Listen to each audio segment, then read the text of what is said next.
One of the best aspects of driving off pavement in the Southwest is how leaving the familiar paved streets opens your eyes to how big and wild some of the country still is today. And hidden away in the most unlikely places, you can find evidence of those who called the hidden corners home in the past and marvel at how they could have lived so far removed from it all. Sometimes the past does not give away all the answers, but it's interesting to surmise about whose hands built some of the stuff that remains. Today we'll take you to see such places. First, we'll explore the remains of an old dam they say was built as far back as the 1890s. And to end things, we'll seek out the remains of an old homestead that's likely pushing 100 years old. And in between, we'll review the current trail conditions, as things may be a little more rough going these days than some remember. Gotta love old dirt roads whose dirt is completely washed away. Okay, we have a lot of ground to cover today, so put on your seatbelt for this one to keep yourself safely pinned to your seat, as you're gonna need it.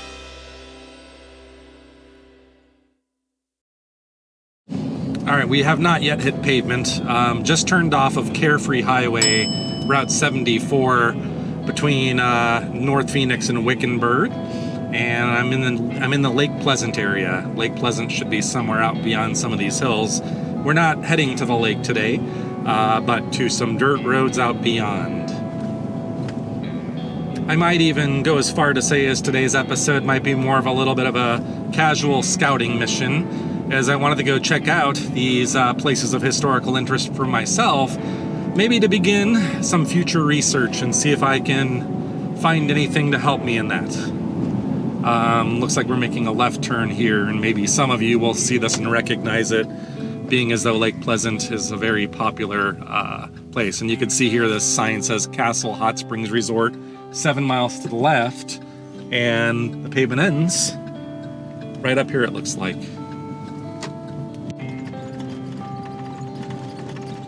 Absolutely beautiful morning though out here in the deserts north of Phoenix, northwest of Phoenix. Out towards Wickenburg, if you're familiar with that area. So we'll figure it out. I think our turn is right up here. And you got two roads to choose from, I guess. We'll take the less steep one. How about that? And we'll get out here and kind of start our route. This should be the route proper here.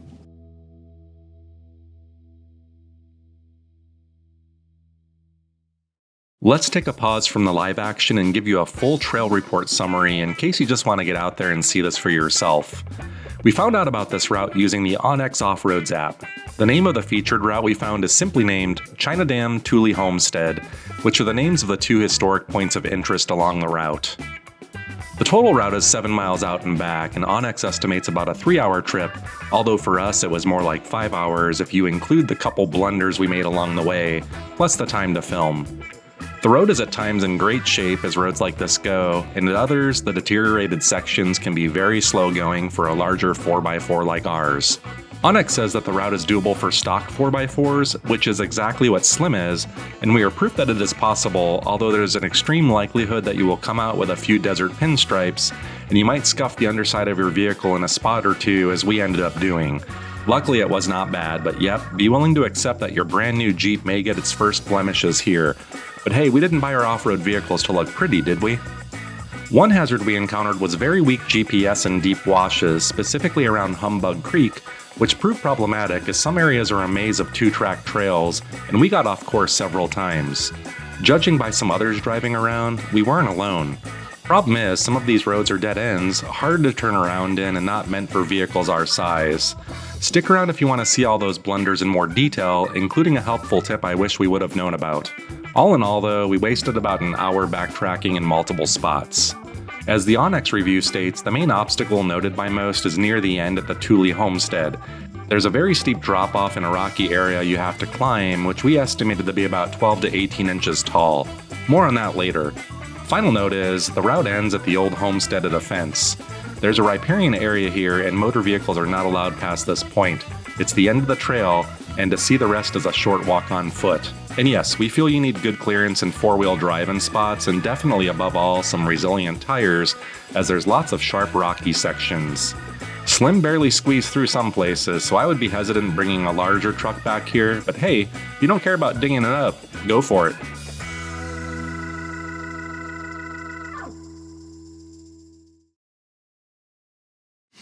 Alright, I engaged all four wheels, and we are about to start the official start of the China Dam Tuli Homestead featured route in Onyx Offroads. Current time is, we'll say 10 a.m., 10:04 a.m. Just do some simple math, and we'll see if it really takes 3 or 4 hours. It might, if the road's deteriorated. Very beautiful views though right off the bat, you know, heading off. I think I can see some of the Bradshaws, but some of these foothills and other mesas are blocking the view that we had further back. We shouldn't be coming out of Sonoran Desert today. I think it'll be all saguaro, cacti, all along the way. Okay, so Tule, T-U-L-E, is that how you guys pronounce it? I'm pronouncing it that way because that's how Google pronounced it when I searched for Tule pronunciation. Google pronounced it Tule. Tule. And that makes sense to me. Sounds better than Tule. Tule sounds like a fancy tool.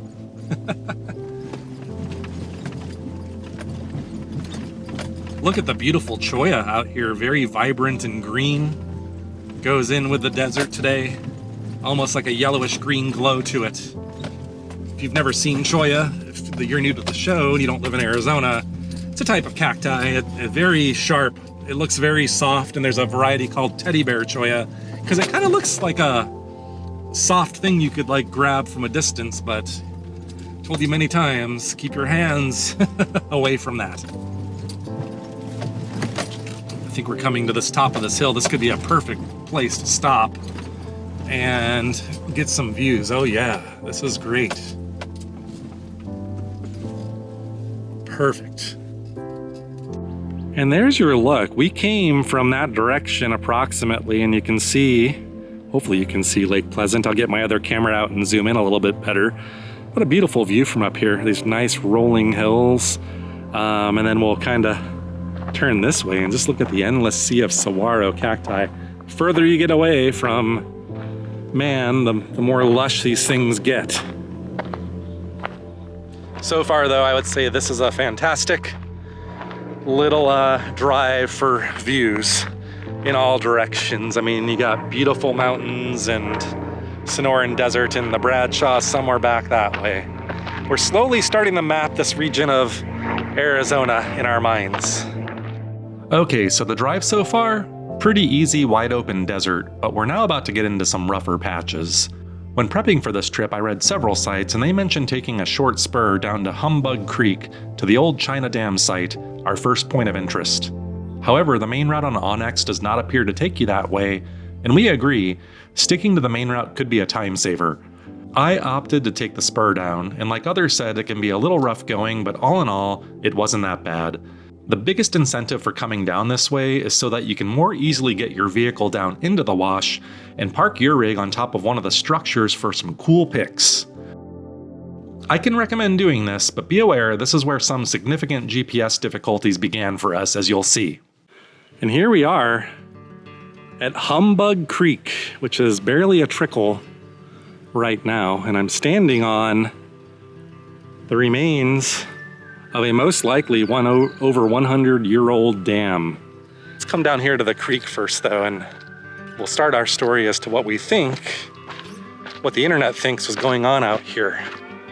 You can see Humbug Creek goes through this narrow section and out the other side, where hopefully we see the remnants of this dam.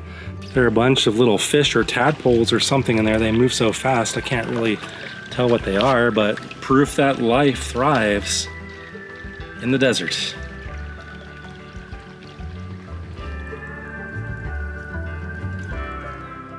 Here's the little I've heard about this place named the Old China Dam. The Old China Dam is said to have been constructed in the late 1800s or early 1900s by Chinese workers, hence the name. However, that being said, we found no actual documented evidence of this yet, but the story seems fair enough to us. Whatever the case, it seems clear to most armchair historians that the function of this dam was to create a small reservoir of water to service hydraulic mining in the area, something we've seen many times in our travels. This isn't the first thing we've seen like this from that era. And we all know a lot of the West was built on the backs of Chinese labor, so not surprised by the name. One day I'd love to spend time on deeper archival research. Hey BLM, if you're out there, I heard you might have archives where I might get facts about these places, yes? The best we can do for now is to take a closer look on foot and see if we can pick out any clues. Perhaps one of you is familiar with the various construction techniques that might date this thing to the late 1800s. If so, please contribute verifiable knowledge in the comments to better us all.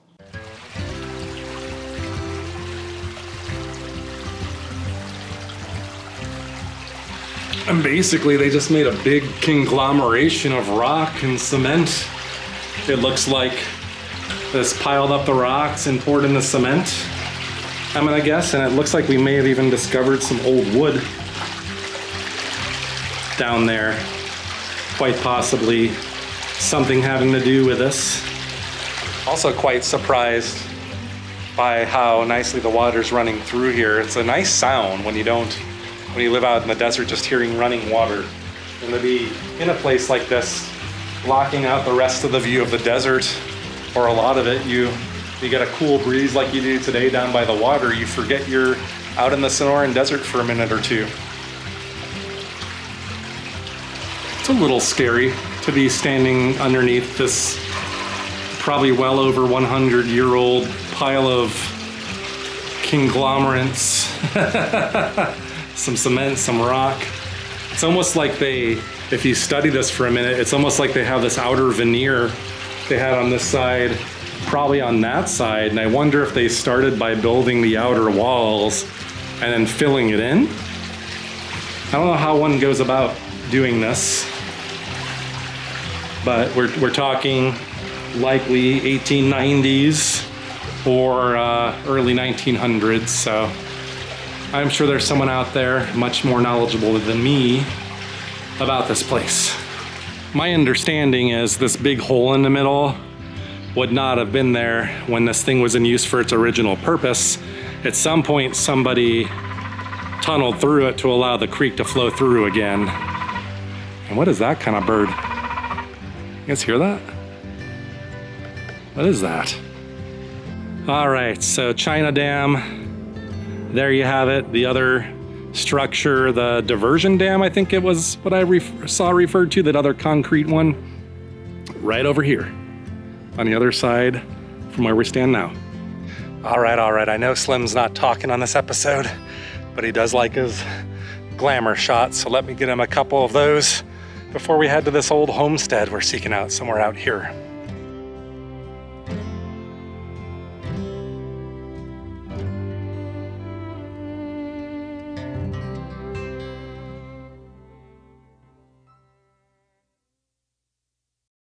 And now for the blunders section of our journey. I bet I wasn't the first, and I won't be the last. Many of you might think like me and say, hey, I'll just navigate down the wash and find a way back up to the other side so I don't have to go back the way I came. And using the drone to survey the area, I'm pretty sure I found a way. And I saw plenty of tire tracks leading the way down the wash. As I drove off the backfill diversion dam, I noticed the point on my offline GPS map was stuck. And the further I went down the wash, my position remained stuck. Minutes in.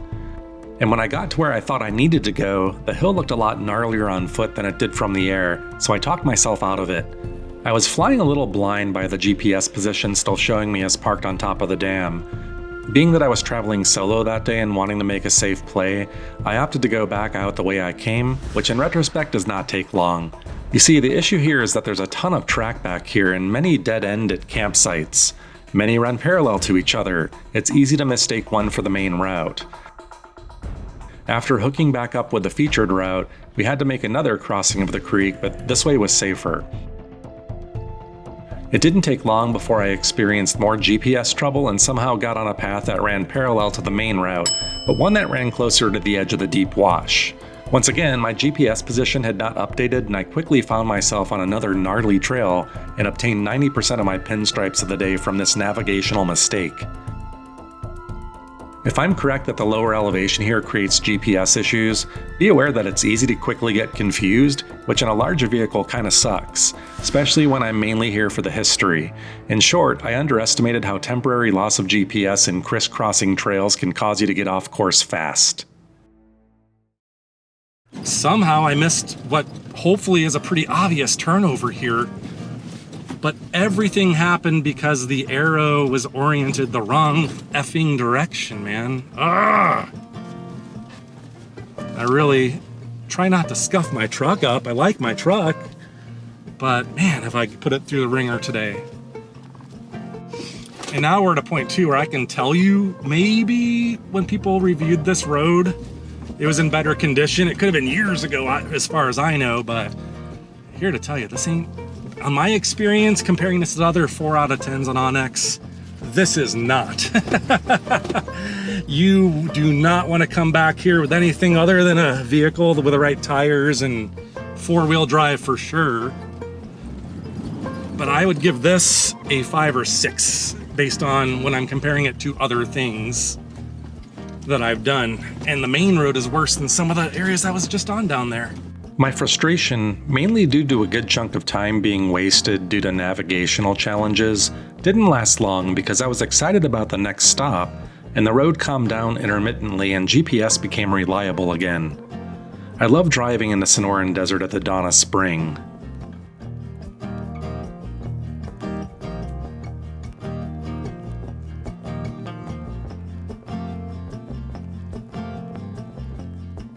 The main theme of the rest of the drive to the old homestead was some dirt sections interspersed with rocky sections as you drive up and down through a wash or two. And this part definitely had all the stuff up at the top was nice, but yeah, we're heading down into another wash again. And we're starting to get into these foothills and the elevation change is starting to get a little bit more and more.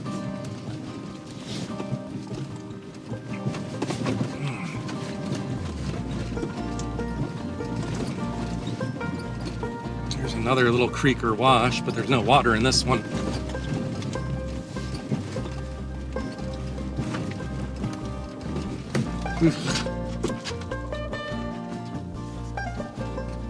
And another little spot here with another drop off. I think this might be the area where the person said there might be a spot that's like 12 inches, 18 inches high. We gotta climb up.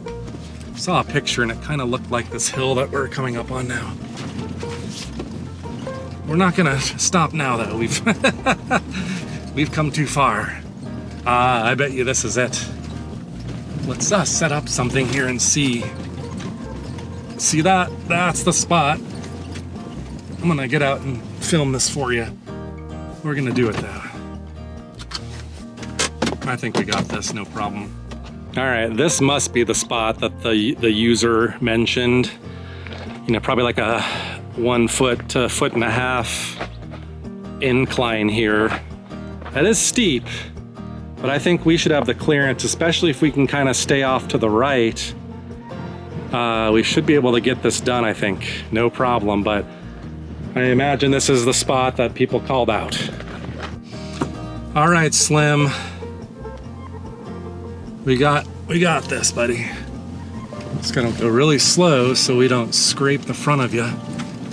Like I did earlier. A little scrape wasn't too bad.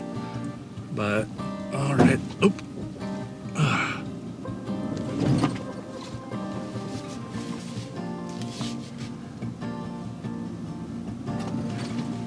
Alright, I think we got up and over the thing. I felt a little bit. I may have barely contacted the front. I don't know. It wasn't as bad as it looked. This has been an adventurous one today, I must say. Having a great time. I know I'm like saying a lot that I probably won't end up using on film, a lot of questioning, maybe quasi-complaining. Man, look at this part too. There are some tricky little spots.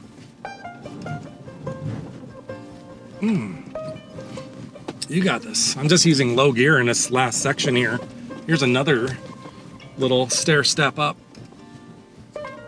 There we go, we got it.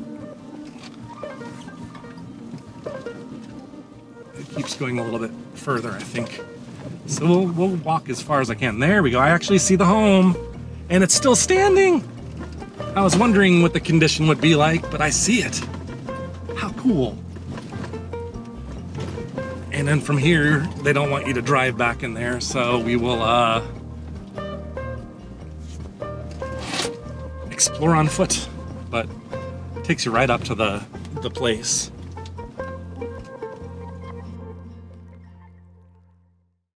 Our final stop, as well as the end of the off-road route, is what folks call the Tuli Homestead.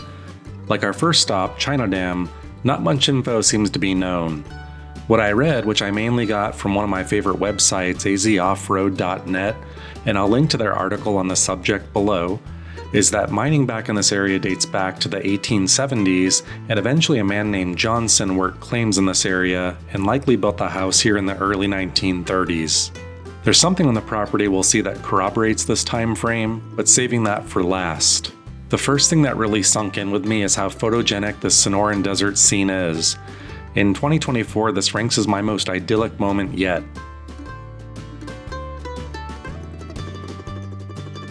But one has to admire those who pushed out this far using 1920s and 1930s technology. I bet they changed a lot of tires back then. Just as we did with China Dam, we should explore this on foot. So the person that constructed this used old cans, which you can now see inside the wall in the cement, and then poured, I think, cement on the inside, but did that to save on materials. And we've seen, I guess, similar things in the Southwest where you might see glass bottles used inside of houses or as the walls. So this is interesting. I can't read what that says. Some kind of beer. I don't know if that's one of the cans or if we could use something to date this, but that could be a clue. And you can see more of the construction techniques. So you had to do what you had to do to live out in a place like this. The home felt exactly like a structure out of the game Fallout 4. Clear views to the sky from inside the building, rusty metal. Even with a hint of mid-century modern-ish. Okay, maybe that's a stretch. I'm almost positive this is the previous tenant's DIY bed frame. Old school miners rule.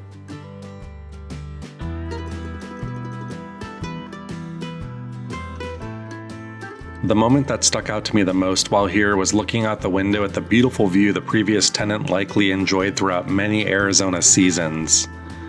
It must have been quite the thing living so far out at a place like this, presumably making enough from mining to invest in a home and a road out this way. But in a setting like this, what else do you really need? The last thing to do is show you a piece of evidence that might help us date the homestead, the final resting place of a previous owner's dog. Because the lighting was not ideal, I'll read aloud. Pooch. February 1928 to July 1938. A miner's faithful dog.